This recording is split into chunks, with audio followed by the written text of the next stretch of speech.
孤独死。現在日本が抱える問題の一つである。孤独死は高齢者がほとんどだと思われがちだ。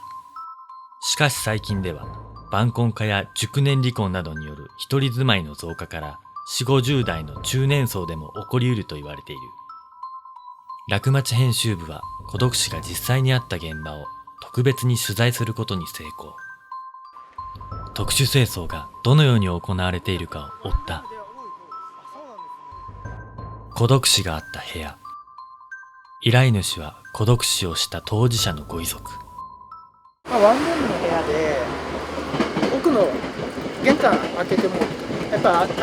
空き缶とか弁当の食べたカスがバーッとあってで奥の方で亡くなられてたみたいなので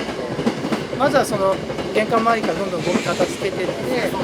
スペースを作ってで奥の方行ってっていう形になると思います。やっぱりマスクされてた方がいいかな。扉の外にいるだけでこの部屋だなって分かります。分かります。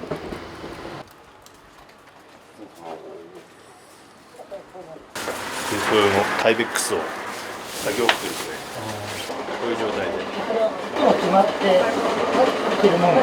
そうですね。自分たちも汚れてしまうのもあるんで、やっぱりこう、作業しながら汚染されないようにしなきゃいけないので、室内に入る前には供養の意を込めてお香を焚く。中に入る。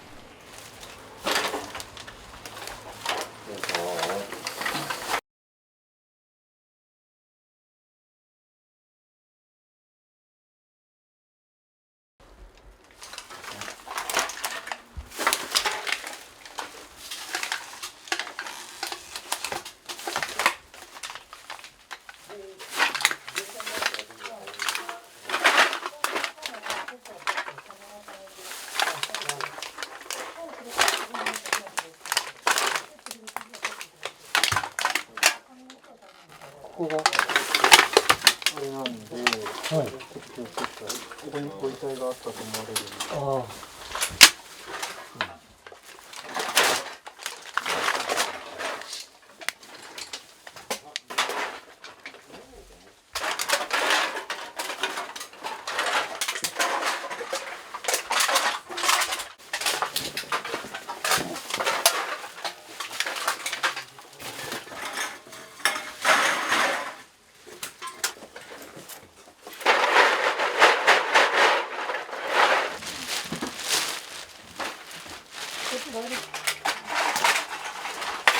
やっぱりお酒がこうやって多い人は多分亡くなったのも多分肝臓とかそういうのの病気で亡くなったのかもしれないですよね。もう買いに出るのも億劫になっちゃってるような人っていうのは本当に通販でもう頼んでっていう方もいっぱいいらっしゃいます。この方見た限りだとそういったものないんで、ビニール袋がいっぱいあるんで多分スーパーとかどっかで買ってきてで部屋で飲まれてた。清掃には2種類。一般清掃と特殊清掃がある。一般清掃はゴミや家具の撤去。特殊清掃は遺体から出た体液や匂いの除去である。まずは一般清掃から始めていく。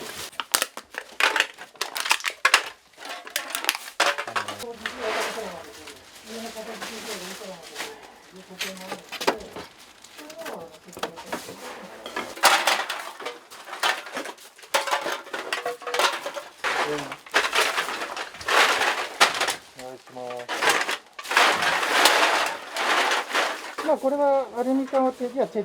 リサイクルできるんでリサイクルします。で汚れてるやつはリサイクル効かないんで資源ゴミか、破棄するもの。そうですね。資源ゴミですよね。家具なんかは新しければ古くても傷ついてなければ大丈夫ですけど、ただここの場合も匂いがついちゃってるんで、ほぼほぼ廃棄ですよね。なるほど。近隣にやっぱ迷惑になってしまうので基本的には閉めて行います。中にある当然汚染されている部分の物理的な撤去と、家財にももう匂い染みついているので、まずは全てそれを撤去して、その段階で内装もここは全てクロスであったり剥がしてフローリングも剥がして物理的にもう匂いの元となるのがなくなってた状態で初めて消臭作業に入ります。部屋の外では次々とゴミをトラックに積んでいき、この後また冷蔵庫とか大きいものが入るので、ちょっと自分も入れるの考えながらやってるんですけども、エレベーターはちょっと匂いが残ってしまって、他の住人の方が結構匂いでダメっていう方いると思いますので、できる限り階段使うってことで。遺品はゴミとは別にまとめていく。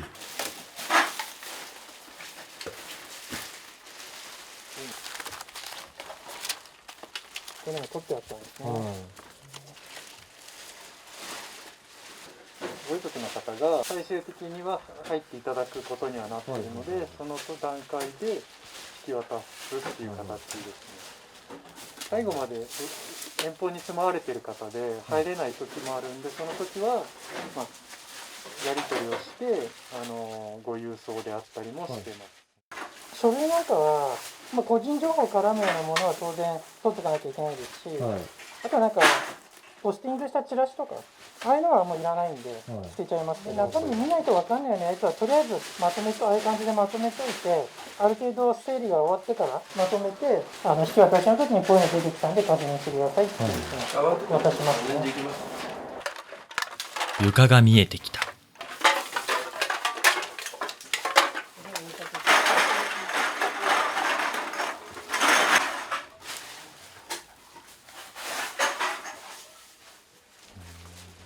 家具や寝具も撤去していく。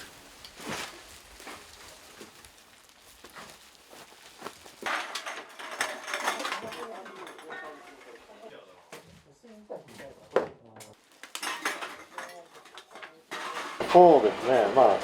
現場の状況にもよりますけどね。2時間後、一般清掃がおおよそ終わった。特殊清掃に移る。まず表面にある体液を少し除去して、でこれ、クッションフロアなんで剥がして、床下の状況確認を、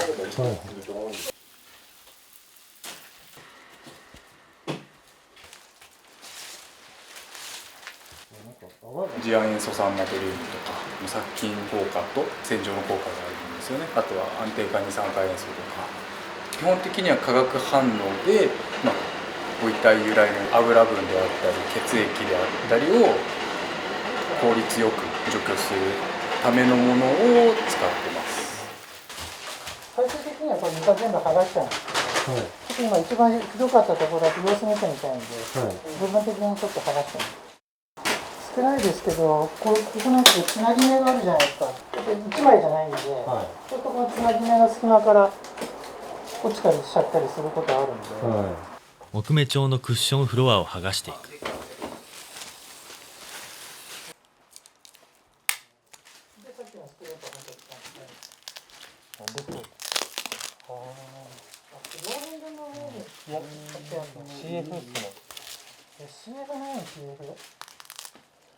どうやらクッションフロアの上にさらにクッションフロアを貼っていたようだ。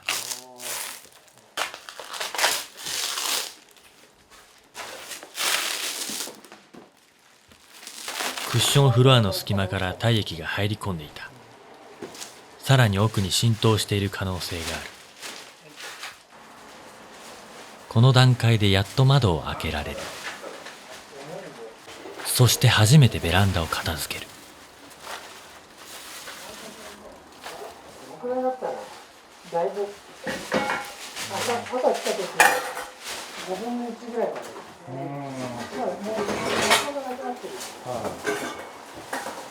次に特殊な消臭剤をかけていく。今こう電気が死んじゃってるんで消臭器が回せないんで、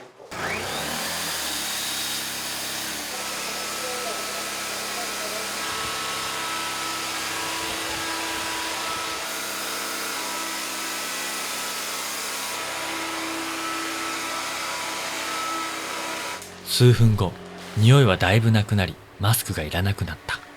清掃後は先ほどまでの状態を感じさせないほど美しくなった。しかし、清掃業者によっては表面的な部分だけをきれいにする場合もあるという。さっきの一番上のやつあったじゃないですか。あの上だけを拭いて見た目は綺麗ですよね。特殊清掃やりましたっていう会社が多い。特殊清掃終わりました、引き渡しました、なんかまだ匂いするんですけど、やっぱり絶対クレームになります。依頼者の、遺族の人とか管理会社さんとか大家さんとかは、特殊清掃業者がどこまでの作業をやるのかはちゃんと見積もりに来た時とかに確認はした方がいいですよね。でその人待機回ってませんか、大丈夫ですか、どうやるんですかっていうことは確認された方がいいです。絶対後々匂い出てくるんで。様々な案件に対応するという清掃業者。一体どのようなケースがあるのだろうか。業種もあれば自らっていう方も自殺の現場もあるんで、いちいち聞かないですよ。聞かないんですけど、部屋に入るとか分かりますよ。部屋中が目張りしてあって、部屋の隅に練炭が3つぐらいあったりとか、練炭とかは浴室とかで練炭多いですよね。狭いじゃないですか。で密閉しやすいじゃないですか。中には誰も気づかれないようにやってくださいっていう僕はなくなってますけど、例えばみんな、女性、今問題で女性の人が片付けられなくて部屋が散らかっちゃってるっていうニーズもあるんで、なのでうちは女性だけの舞台があるんですよ。やっぱりプライバシーがあるじゃないですか、女性の部屋なんで。そういうのをやるために女性専用舞台があるんで、あとはペットですね。猫は部屋の中に立ってて、もう糞尿だらけで臭いとか、そういうのもこの特殊清掃の技術で使えるんで、匂いを消すっていう意味ではやっぱりプロじゃなきゃいけないんで、今は亡くなった人の匂い、あとゴミ屋敷はゴミの匂い、ペットはペットの匂い、火事があった現場は火災の消臭の匂い。孤独死はどのように発見されることが多いのだろうか。水道光熱費自動引き落としかけてる人だとなくなっちゃってても、ずっと家賃とか電気代口座から引き落とされてきちゃってると、管理会社とか大家さんはやっぱり気づかないじゃないですか。ずっとお金支払われてきてる。やっぱり気づくのが何か異常が気づくっていうと、例えば郵便受けに郵便がいっぱいになっちゃってるとか、あと匂いとかで気づいて、身内の人とか関係者に連絡して中見てもらうとか、っていうこともありますね。孤独死なのではと疑う基準はあるのだろうか。冷蔵庫にずっとしまいっぱなしになってた古い醤油とかあるじゃないですか。ちょっとなんか焦げてるようなああいう感じとか、なんか最近スムージー系のなんか飲み物って結構あるじゃないですか。あれでなんかいろんな野菜が入ってるなんとかみたいな飲み物があったわけです、それを買って飲んだ瞬間に、こういう現場にしてるなって思われたんですよ。なんだったかわかんないけど、コンビニで今なんかいろんな野菜とかフルーツをこうミックスしたやつとか売ってるじゃないですか。あれでやりましたね。体液も性別であったり年齢であったり、あと体型によって全然違うんで、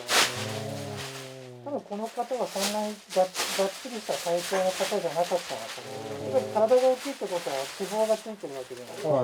脂肪って結局油なんで、なくなるとやっぱりその油分が広がるんで、でちょっとこう車のオイル交換した後の古い汚れたオイルをこぼしたみたいな。もし自分が大家だとして所有物件で孤独死が発生した場合、どうすればよいのだろうか。まずはやっぱり一番最初警察ですよね。警察電話してもらって、で警察も結局事件性とかがなければ中入ることできないんで、そのためには多分管理会社と大家さんが鍵を開けてっていう状態になると思うんで、大家さんは多分勝手に開けて入ることできないと思うんですよね。警察通報して警察と一緒に立ち会いで入ってもらうってなると思うんで、あとは保証人がいれば保証人ですとか、連絡取れるご遺族の人がいればご遺族に取ってもらってっていうのがまず最初だと思いますね。孤独死対策はあるのだろうか。おそらくそれって今各自治体であったり行政の方で頭を悩ませている部分だと思うんですけど、見守りって言われる部分で、例えばお弁当屋さんとかあるじゃないですか、今、見守り弁当とかお弁当配達するのと同時に確認も取ってくれるみたいな、当然ご家族とかでしたらそういうこまめに連絡を取るとかでできると思うんですけど、亡くなる方ってやっぱり独居1人の方が多いので、それこそ行政とかで今頭悩ませている部分だとは思うんですけど、防ぐのってどうしても難しいと思うんですよね。家の中まで帰ってきてまでって大家さんってやっぱりできないと思うので、大家さん側としてみればやっぱこういうことがあった時のための損害保険みたいなの皆さん入られてると思うんですけど、こういう仕事してるとそういう保険に入ってない大家さんとか結構いるんで、保証人探してるけど出てこないとかそういうこともあるんで、どうしてもやっぱり費用が発生しちゃうと費用負担どうするのっていうのは必ず出る問題なんで、あとは生活保護の方の場合でこうだと、行政だと出せる金額って決まっちゃってるんで、じゃあその出せる上限を超えた部分のお金じゃあ誰が出すのっていうと大家さんしかいないんで、行政サービスで部屋に人感センサーみたいにつけといて、在宅してるんだけども何時間とか人の動きがなかったりすると自動で通報したりとかしてたりしてることもあります。警備会社が飛んできて安否確認したりとかっていう、民間のこういう家電製品とかも遠隔でポットいつ使ったのか最後にいつ使ったテレビの CM とかでもやってますよね。そういうのもやっぱりこれ見守りの一つの形だと思います。費用はどれくらいなのだろうか。最初にご連絡をいただいて、お見積もりという形で事前に伺うんですけど、その状況で決まります。ただまたリフォームが必要ってなると場合によっては判断できないこともあるので、全て終わった後で改めてリフォームに関しては見積もりさせてくださいっていう形ですかね。ゴミに関しては基本的にはその一般廃棄物の許可を行政の許認可なので持っているのを呼んでお客様と直接実績っていうんですけど、その場で、じゃあいくらですって実際積んでお客様とお話しいただいてお支払いしていただくっていうケースが一番多いですね。費用を抑える場合だと、ゴ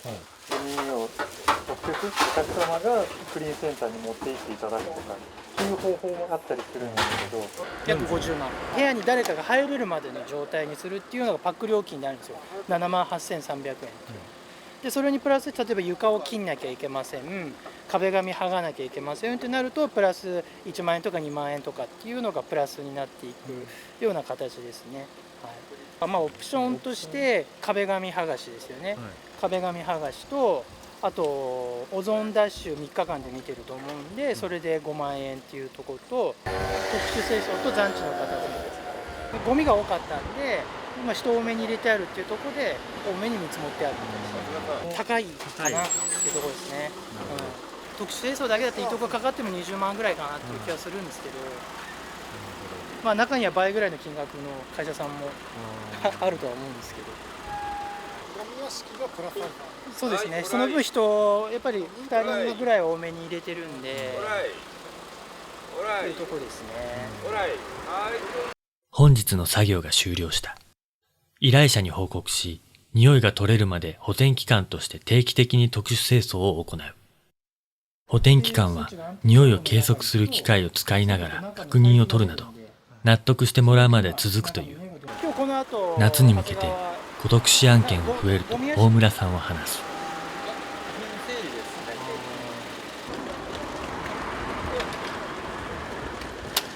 この日も別の現場へと向かった。